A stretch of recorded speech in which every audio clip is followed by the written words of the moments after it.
اللہ العظیم و صدق رسولہ النبی الکریم۔ کریم آقا علیہ الصلوۃ والسلام کی ذات مقدسہ پر محبت کے ساتھ ہدیہ درود و سلام پڑھیے۔ الصلاۃ والسلام علیک یا سیدی یا رسول اللہ، الصلاۃ والسلام علیک یا سیدی یا حبیب اللہ، وعلی آلک واصحابک یا سیدی یا معزز سامعین، آج کی یہ تقریب سعید بڑی 11ویں شریف چونکہ مہینہ ہوئی ہے، اسی حوالے سے انعقاد پذیر ہے۔ دعا ہے اللہ رب العزت ہم سب کی حاضری کو اپنی بارگاہ سمدیت میں قبول فرمائے۔ نہایت ہی واجب الاحترام محترم جناب پیر خلیل الرحمن شاہ صاحب بوجلہ اور عزت مآب حضرت علامہ مولانا مجاہد اہل سنت سرمایہ اہل سنت قاری محمد نعیم جلالی صاحب اور تمام عشاقان مصطفیٰ صلی اللہ علیہ وسلم، السلام علیکم ورحمۃ اللہ وبرکاتہ۔ معزز سامعین، آج جس موضوع پر گفتگو ہوگی وہ یہ ہے کہ اللہ کے جو برگزیدہ بندے ہوتے ہیں وہ اللہ کی توفیق کے ساتھ اللہ کے بندوں کی مدد کرتے ہیں۔ وہ زمین کے اوپر ہوں تب بھی وہ مددگار ہوتے ہیں، اور جب وہ زمین کے پیٹ میں تشریف لے جاتے ہیں تو اللہ تعالیٰ مزید ان کی روحانیت کو بڑھا دیتا ہے۔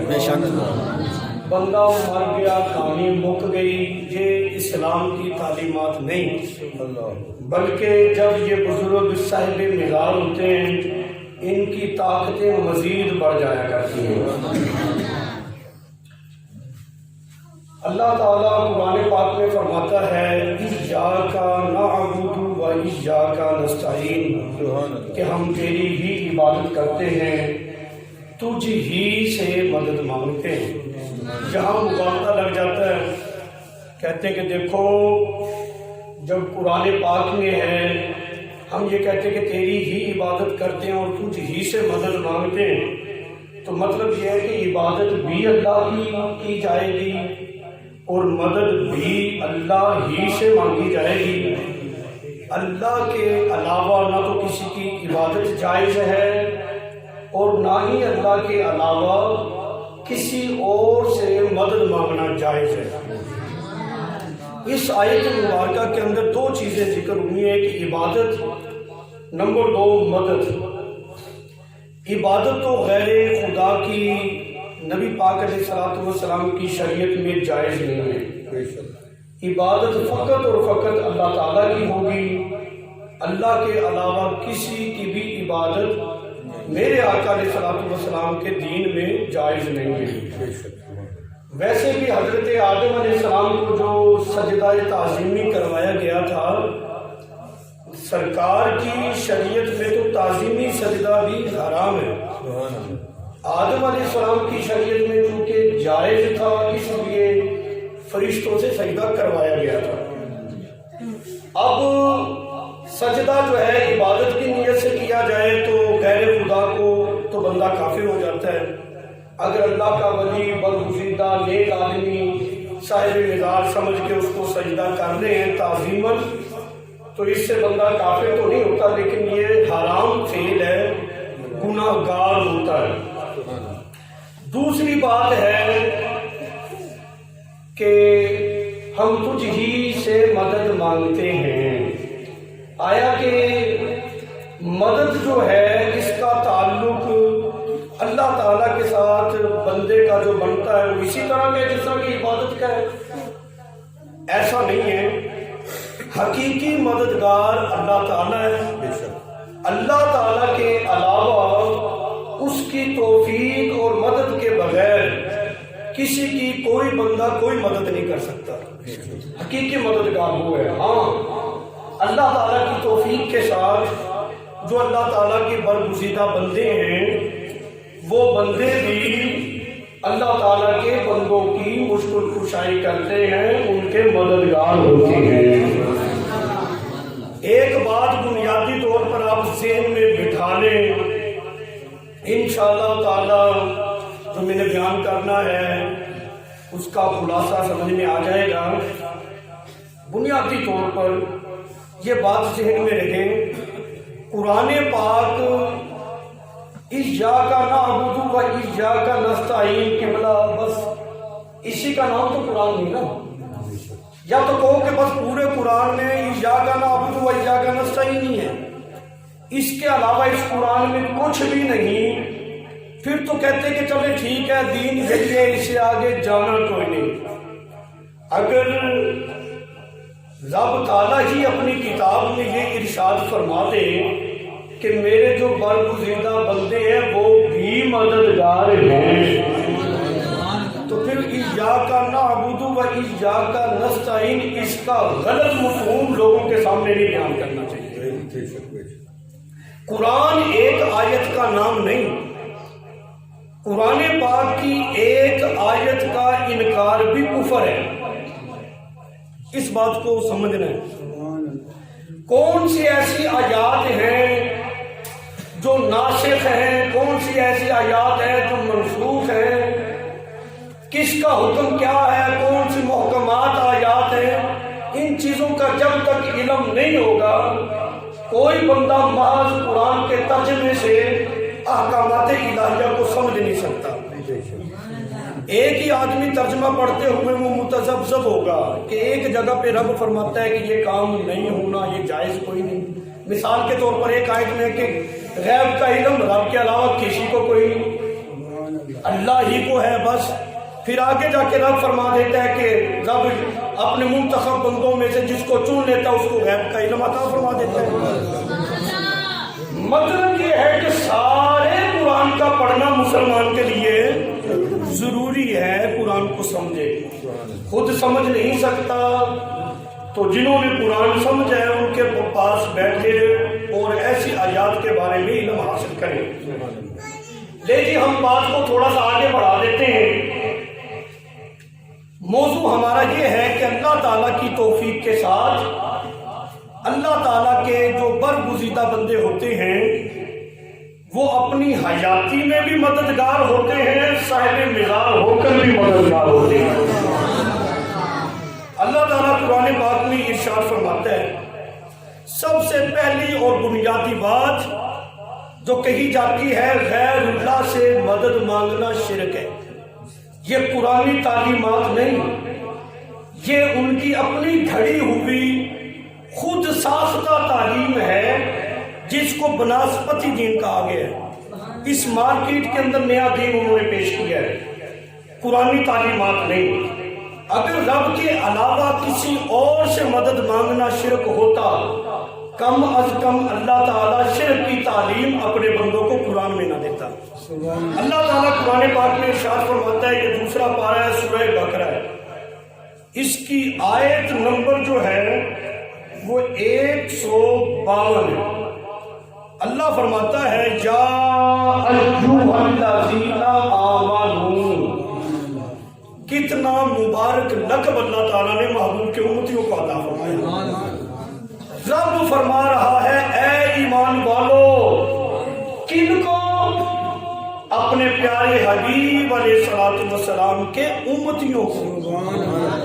ہم سب، میں تم، ہم سب مل کر اپنے گریبانوں میں جھانکیں، کیا ہماری اتنی اوقات ہے کہ ہمارا پروردگار جو ہمارا خالق ہے، جو ہمارا مالک ہے، جو ہمارا رازق ہے، وہ ہمیں کہے اے ایمان والو۔ سبحان۔ باپ بیٹے سے کہے نا چند دوستوں کے سامنے یہ میرا بیٹا بہت اچھا ہے، بچے کی چھاتی چھوڑی ہو نہیں جاتی، باپ نے تعریف کی ہے۔ استاد اپنے شاگرد کی تعریف چند طالب علموں کے سامنے کر دے، اس کا سینہ چوڑا ہو جاتا ہے، استاد نے تعریف کی ہے، استاد صاحب نے بڑے اچھے القابات کے ساتھ پکارا ہے۔ اگر پیر اپنے مرید کی تعریف کر دے، مرید کسی کی ہاتھ نہیں آتا کہ پیر صاحب نے تعریف کی ہے، میں کہتا ہوں اپنے مقدر پہ ناز کرو، رب تمہیں اپنے محبوب کی امت ہونے کے واسطے سے تمہاری برائیوں کو، کالے کرتوتوں کو نہیں ہمارے رب دیکھ رہا، بلکہ صرف یہ دیکھا ہے کہ یہ میرے محبوب کے امتی ہیں۔ فرمایا یا ایھا الذین آمنوا، رب ہو کر اپنے محبوب کے امتیوں کو اتنے مبارک اور اتنے شاندار لقب کے ساتھ خطاب فرمائے۔ بندہ ہو کے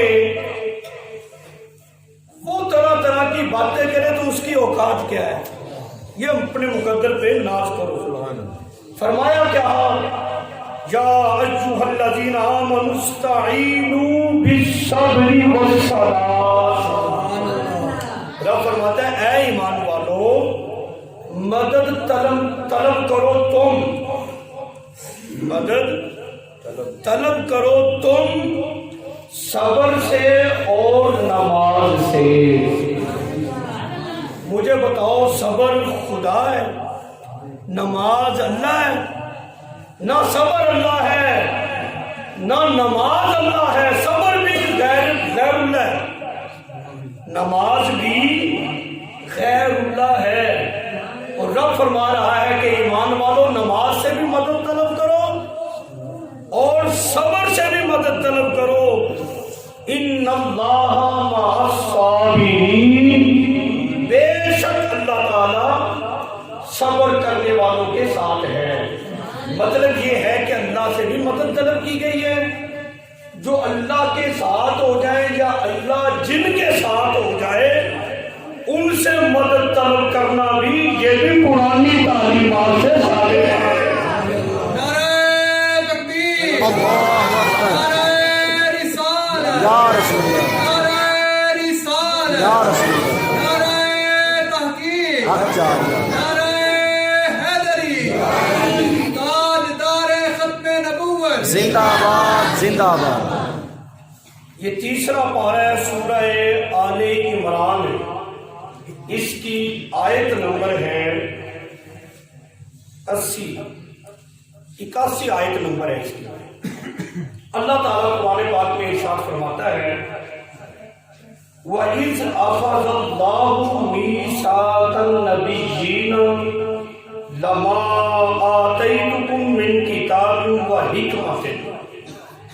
آپ ذرا اس آیت مبارکہ کو غور سے سنیں کہ اللہ کے علاوہ سے مدد طلب کرنا یہ صرف ہم بریلویوں کا کام ہی نہیں، بلکہ رب تعالیٰ نے خود اپنے نبیوں سے کہا ہے کہ تم نے میرے محبوب کی مدد کرنی ہے،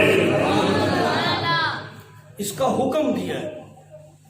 اگر یہ اتنا بڑا ہی شرک تھا، رب اپنے نبیوں سے حکم کیوں فرماتا؟ پہلے آیت سنیں وَإِذْ أَخَذَ اللَّهُ مِيثَاقَ النَّبِيِّينَ، جب اللہ تعالیٰ نے نبیوں سے وعدہ لیا، وعدہ کس چیز کا لیا اور کس وقت لیا؟ لَمَا آتَيْتُكُم مِّن كِتَابٍ وَحِکْمَةٍ، فرمایا کہ جب میں تمہیں کتاب اور حکمت عطا فرما دوں۔ اللہ اپنے نبیوں سے وعدہ لے رہا ہے کہ جب میں تمہیں کتاب اور حکمت عطا فرما دوں، تمہاری نبوت کا ڈنکا بج رہا ہو، تمہاری بابا ساری امتیں ہوں، اس وقت رب نے فرمایا ثم جاءکم رسول مصدق لما معکم لتؤمنن بہ ولتنصرنہ۔ فرمایا کہ جب میں تمہیں کتاب اور حکمت عطا فرما دوں، تمہاری نبوت کا ڈنکا بج رہا ہو، ثم جاءکم، پھر تمہارے پاس آ جائے رسول صلی اللہ علیہ وسلم۔ فرمایا تمہارے پاس آ جائے رسول، وہ جو تصدیق کرنے والا ہے اس کی تمہاری تصدیق کرے، تمہاری کتابوں کی تصدیق کرے، تو پھر تم نے پتہ کیا کرنا ہے؟ نبیوں سے رب نے وعدہ لیا لَتُؤْمِنُنَّ بِهِ، سادہ یہ لفظ نہیں کہ تم نے مدد کرنی ہے، نہیں، قبلہ قاری صاحب سمجھ رہے ہیں، علماء اس بات کو سمجھتے ہیں، ڈبل تاکید ہے، لام تاکید بنون تاکید، فرمایا ضرور ضرور تم میرے محبوب کی مدد بھی کرنا اور ان پر ایمان بھی لانا، تم نے ایمان بھی لانا ہے اور وَلَتَنْصُرُنَّ اور ان کی مدد بھی کرنی ہے۔ یہ کون فرما رہا ہے؟ اللہ تعالیٰ۔ کن سے؟ اپنے سارے نبیوں سے، کہ جب میرا محبوب تمہارے پاس آ جائے تم ایمان لانا میرے محبوب پر اور اس کی مدد کرنا۔ اچھا سارے نبی عظمتیں ہیں، ان کی عظمتوں کو کروڑ سلام ہے، نبی ہیں، خدا تو کوئی نہیں، غیر خدا ہے نا۔ پھر یہ جملہ کہ غیر اللہ سے مدد مانگنا یہ شرک ہے، غیر اللہ سے مدد مانگنا یہ جائز نہیں، جائز نہیں، تو پھر رب تعالیٰ نے اپنے انبیاء کو کیوں پابند کیا کہ جب میرا محبوب تمہارے پاس آئے تو ایمان بھی لانا اور ان کی مدد بھی کرنا؟ یہ حکم تو اللہ تعالیٰ خود اپنے نبیوں کو دے رہا ہے۔ اس کا مطلب یہ ہے کہ غیر اللہ سے مدد طلب کرنا یہ تو رب کی بھی سنت ہے۔ اگر یہ شرک ہی ہوتا رب کیوں اس کا حکم دیتا؟ ایک اور بڑی غور و فکر کرنے والی بات ہے، بڑی دیر تک میں سوچتا رہا ہے، قرآن اس میں تو شک و شبہات کی بھی گنجائش نہیں، سیرت کی ہر کتاب میں لکھا ہے، جڑی ساڈے مولویاں نے لکھی وہ سیرت کی کتاباں پڑھو، یہ میرا مطالبہ ہے ہی نہیں۔ جتنے بھی سیرت نگار ہیں سیرت کی کتابیں اٹھا کر دیکھو، جس نے بھی لکھی ہے سب یہی لکھتے ہیں کہ جب کریم آقا علیہ الصلوۃ والسلام تشریف لائے تو بقیہ تمام انبیاء کرام اپنے اپنے میزاروں میں تشریف لے گئے تھے، اور زندہ بندہ تے مدد کردہ پر جدو قبراں سے چلا جائے پھر نہیں مدد کردہ۔ میں نے کہا ہم تمہاری توحید مانے یا قرآن کی توحید مانے؟ مرضی تمہاری ہے، قرآن کھول کے میں نے تمہارے سامنے رکھ دی ہے، ہر سیرت نگار میں لکھا ہے جب کریم آقا علیہ الصلوۃ والسلام دنیا میں تشریف لائے بقیہ تمام انبیاء کرام اپنے اپنے میزاروں میں تشریف لے گئے تھے۔ رب کیا فرمایا؟ میرا محبوب آ جائے تو ایمان بھی لانا، مدد بھی کرنا۔ مطلب یہ ہے کہ جو صاحب مزار ہوتے ہیں وہ بھی قرآن سے ثابت ہو گیا کہ مددگار ہوتے ہیں، وہ بھی مدد کر سکتے ہیں کیونکہ وہ سب صاحب مزار تھے۔ اچھا مجھے یہ بتاؤ کیا رب کو پتہ نہیں تھا کہ جب میرا محبوب آئے گا میں کن سے وعدہ لے رہا ہوں؟ جب میرا محبوب جائے گا یہ تو سب کے سب اپنے اپنے میزاروں میں ہوں گے، رب کو پتہ تھا، وعدہ لے کر اس بات کی طرف اشارہ کر دیا تاکہ میرے محبوب کے جو امتی ہے نا یہ کسی کے جال سازی میں پھنس نہ جائیں، ان کو پتہ چل جائے جو اللہ والے ہوتے ہیں زمین پر ہو تب بھی مددگار ہوتے ہیں، زمین کے پیٹ میں چلے جائیں رب کی توفیق سے پھر بھی مددگار ہوا کرتی ہے۔ اگلی بات اور لطف دے گی، آپ نے اس کو بھی سمجھنا ہے، اب یہ آیت مکمل نہیں ہوئی۔ قَالَ أَأَقْرَرْتُمْ وَأَخَذْتُمْ عَلَىٰ ذَلِكُمْ إِصْرِي، اللہ تعالیٰ نے کیا فرمایا؟ کیا تم اس بات کا اقرار کرتے ہو، اس کی ذمہ داری لیتے ہو کہ تم میرے محبوب پر ایمان بھی لاؤ گے اور اس کی مدد بھی کرو گے؟ یہ مزید پختگی ہو رہی ہے، پوچھو گے اقرار کرتے ہو کہ تم میرے محبوب کی مدد کرو گے، ان پر ایمان لاؤ گے؟ پھر وہ انبیاء کرام نے رب کی بارگاہ میں کیا جواب دیا؟ قالوا